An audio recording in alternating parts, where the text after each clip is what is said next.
This is my game. I made it, even though I have zero experience in coding, music, or art. Sound impossible? Well, here is how I did it. This is my first game, and I'm making it completely alone while also working a 9 to 5 job and raising a baby. My goal? Finish it and release it on Steam. Will this game be the next Binding of Isaac? Of course not. Even if a dozen of people play it, I will still consider it as a success.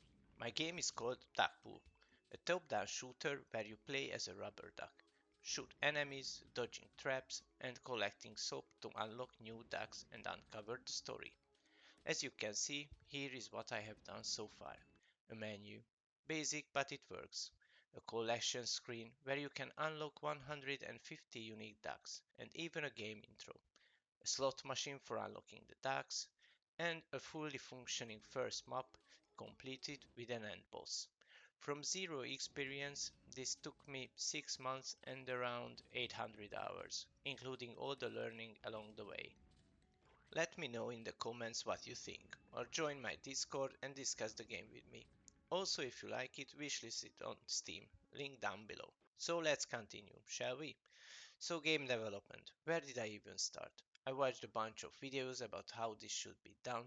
I made a game design document, well, a very basic one. Your first project should be small, like really small, because finishing a game is way harder than you think. I had a ton of cool ideas, but I had to cut most of them. As a gamer, I used to think devs just lacked of creativity, but it turns out they don't. It's just that every tiny feature requires a ridiculous amount of work.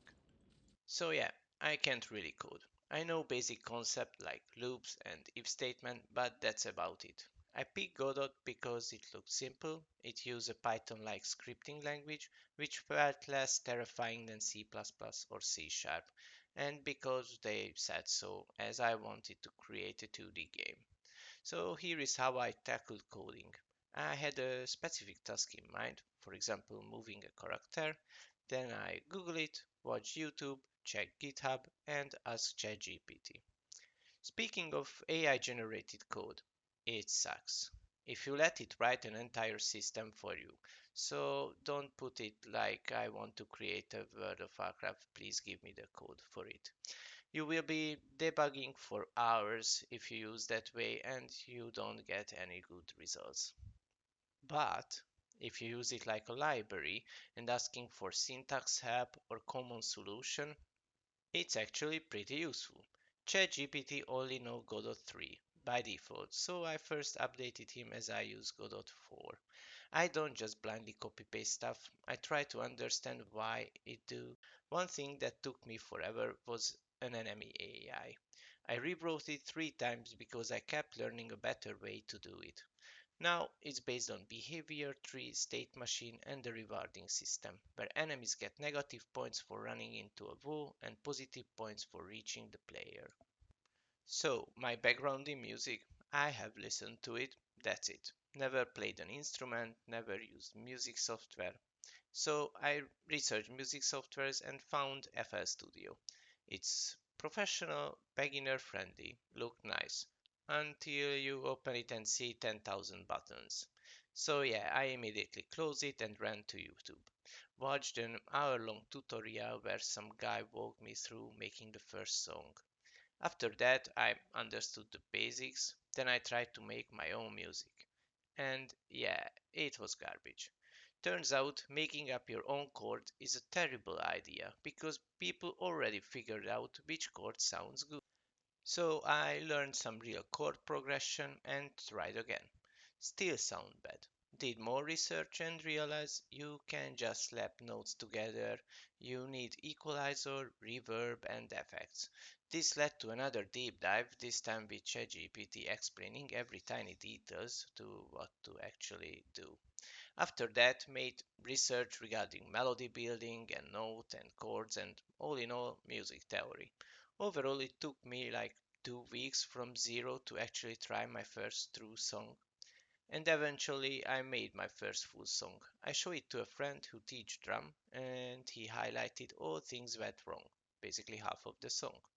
When I did try to correct it, I realized I was so proud that I finished that I forgot to save the project file and everything went down to the toilet. Had to start over again.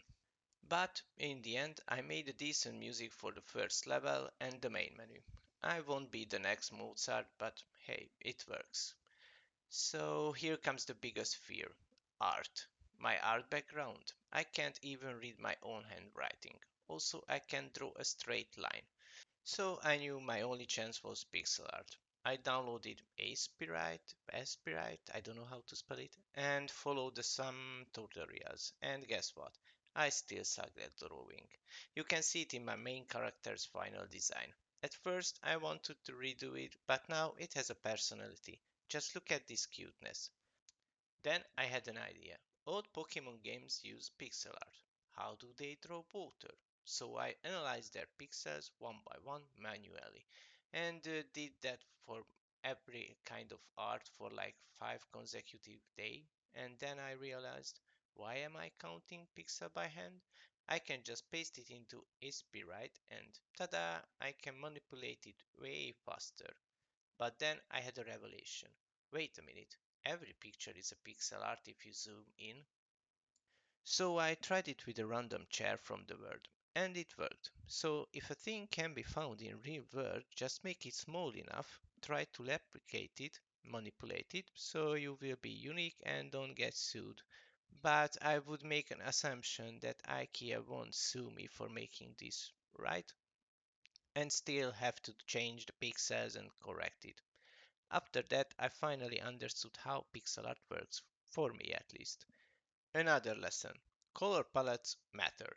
At first, my game looked like a chaotic mess, so I chose 34 colors that I liked and made a rule: no use of black, only silhouettes for important stuff.